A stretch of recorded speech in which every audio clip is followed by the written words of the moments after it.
Hello, welcome to Prajim Technologies. I am Venkat. This is part 6 of .NET Basics.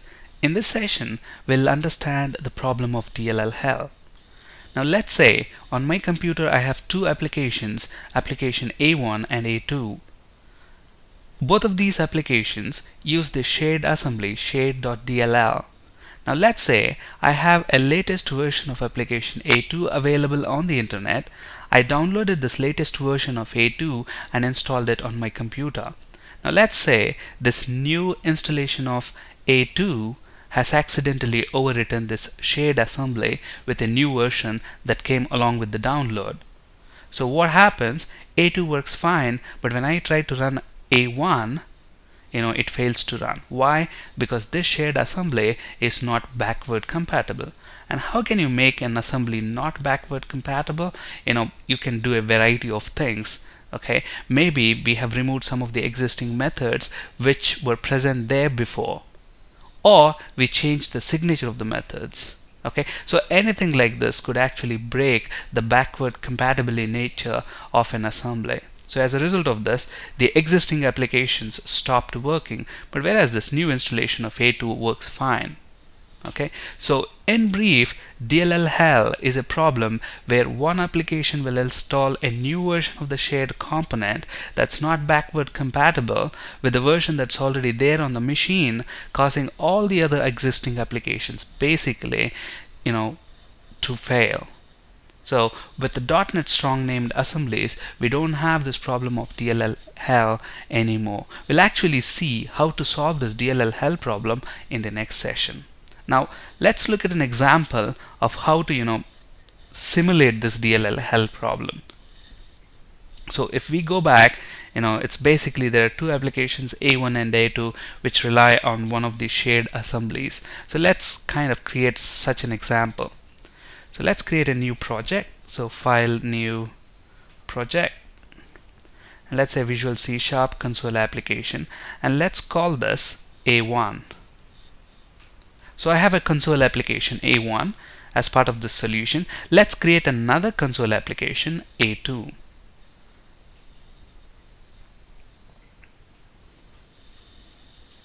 So we have two console applications at the moment, and let's say both of these applications rely on a class library project. So let's add a class library project to the solution.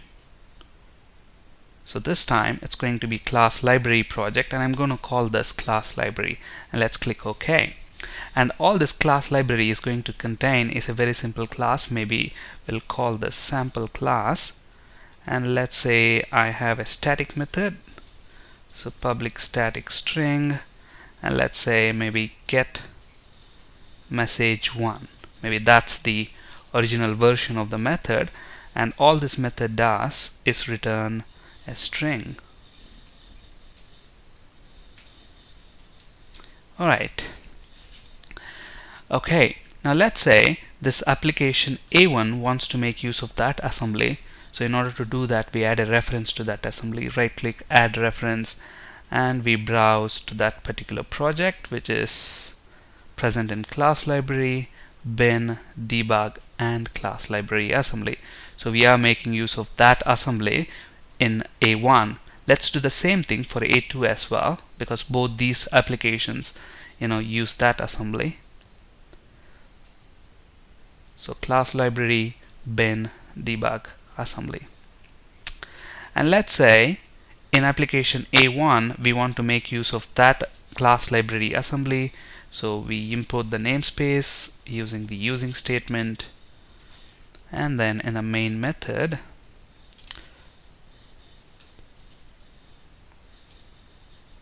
console.writeLine. Within that class library assembly, we know that we have got a sample class within which we have get message1.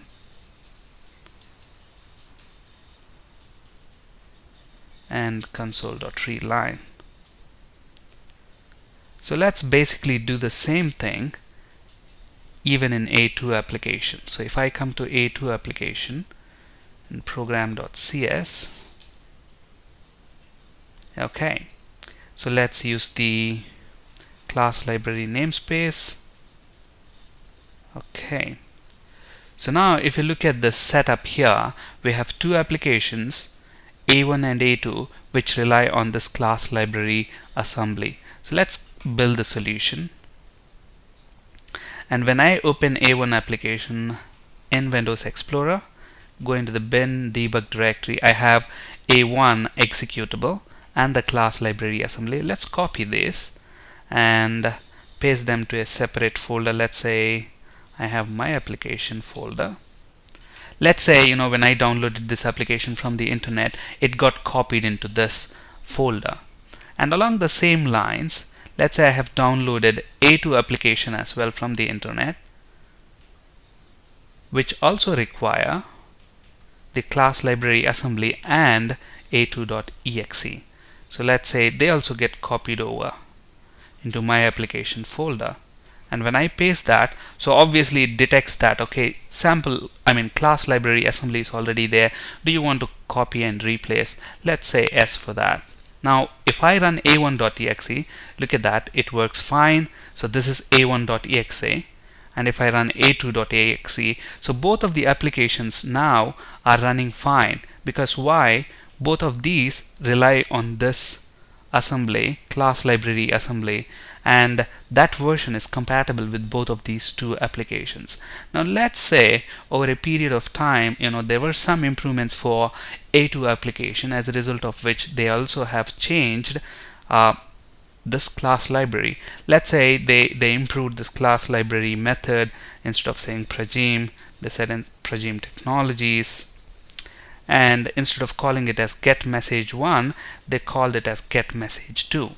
So obviously now if I go to A2, I will say, okay, instead of getMessage1, it's going to be getMessage2. And when we build this application now, let's see.